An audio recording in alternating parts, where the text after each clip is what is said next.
নমস্কাৰ, welcome back to my YouTube channel Babus clicks. অষ্টম শ্ৰেণীৰ ছাত্ৰ ছাত্ৰীসকল, তোমালোকৰ বাবে আজি অনলি 7B 6 নম্বৰত থকা ঘনমূল উলিওৱা এই প্ৰশ্নটোৰ আনচাৰ দিবলৈ কৈ আছিলা। তো আজি 6 নম্বৰৰ এৰ প্ৰশ্ন এটা তোমালোকক দিবলৈ আহিছোঁ। বিৰ প্ৰশ্ন এটা আগতে দিয়া আছে, তোমালোকে যদি চোৱা নাই মই এই ভিডিঅ' ডেছক্ৰিপশ্যনত তাৰ লিংকটো পাবা, তাত গৈ তোমালোকে বিৰ অংকখিনি চাব পাৰিবা। তো আহা আজিৰ ভিডিঅ'টো আমি আৰম্ভ কৰোঁ।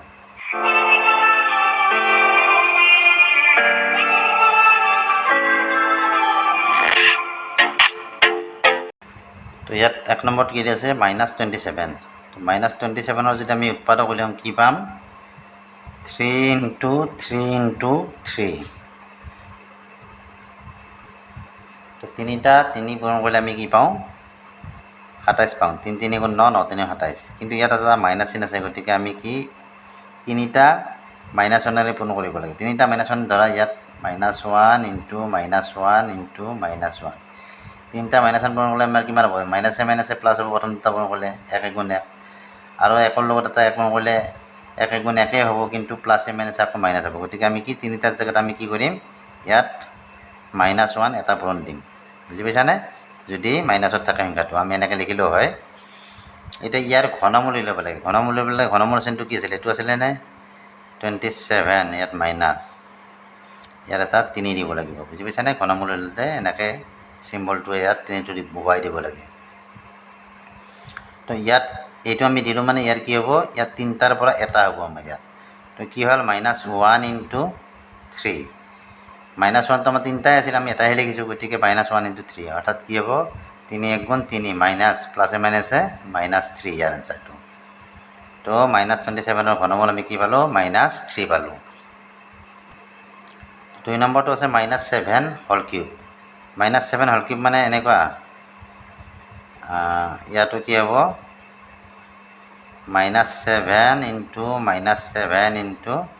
-7 তাৰমানে 3টা -7ৰ পূৰণফল -7 কিউব মানে।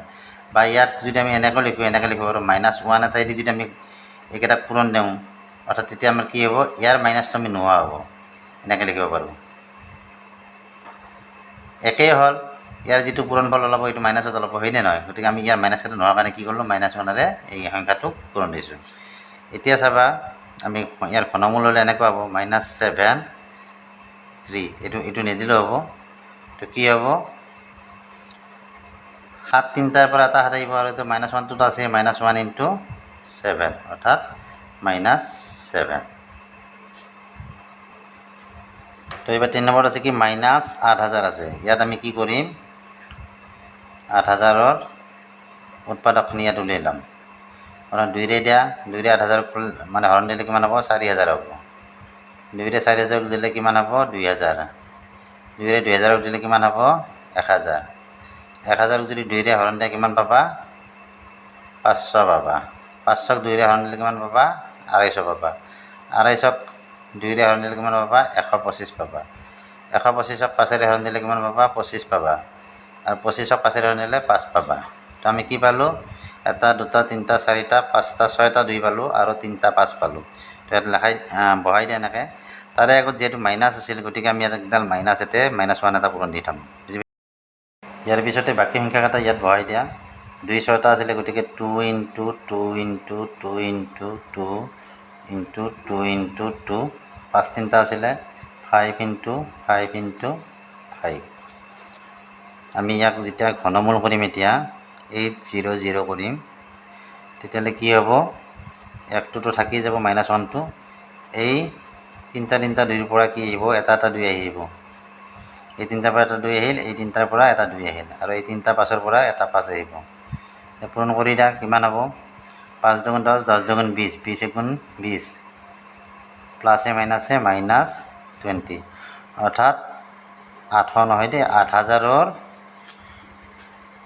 ঘনমূল কিমান পালোঁ আমি -20 -8000ৰ ঘনমূল -20। 6 নম্বৰতে আছে -2,74,625। ইয়াৰে ঘনমূল উলিয়াব দিছে। প্ৰথমতে আমি কি কৰিম ইয়াৰ উৎপাদকখিনি উলিয়াই ল'ম। তো 2,74,625ক প্ৰথমতে 5ৰে দিয়া, যিহেতু অকল ঘৰত 5 আছে। 5 27 5 5 গুণ 25 থাকিল 2 24 হ'ল 5 4 গুণ 20 থাকিল 4 40 হ'ল 8 5 9 5 গুণ 45 1 থাকিল 12 5 2 গুণ 10 2 থাকিল 25 5 5 গুণ 25 আকৌ 5 5ক একবাৰ যাব 4 বাৰ নাযায় এটা শূন্য আহিব 49ক কেইবাৰ যাব তেতিয়া 9 5 গুণ 45 থাকিল তোমাৰ 4 42 হ'ল 8 5 গুণ 40 আৰু 5 5 গুণ 25 আকৌ এতিয়া 5 2 গুণ 10 9 একবাৰ যাব 4 48 হ'ল 9 5 গুণ 45 45 হ'লে তোমাৰ কি থাকিল 48ৰ পৰা 45 গ'লে 3 35 7 5 গুণ 35 এইবাৰ ইয়াক 13ৰে দিয়া 13ৰে কেইবাৰ যাব 13ৰে 21ক একবাৰ যাব কিমান থাকিল 8 থাকিল 89 হ'ল 13 6 গুণ 78 6 বাৰ দিয়া 6 বাৰ দিলে কিমান থাকিব 78 হ'লে 89ৰ পৰা তোমাৰ 78 গ'লে কি থাকিব ইফালে হ'ল তোমাৰ 2 সিফালে 9 11 থাকিব 117 হ'ল 117ক 9 বাৰ দিয়া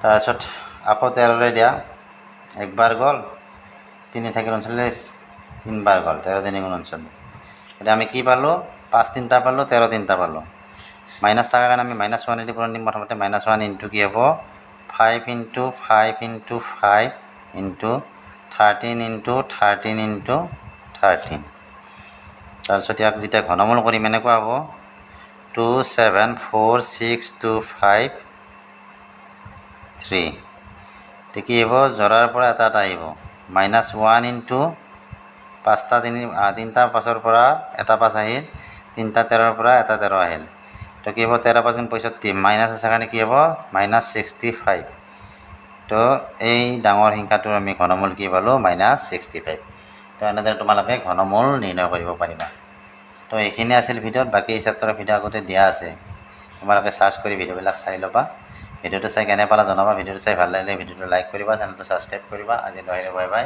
থেংক ইউ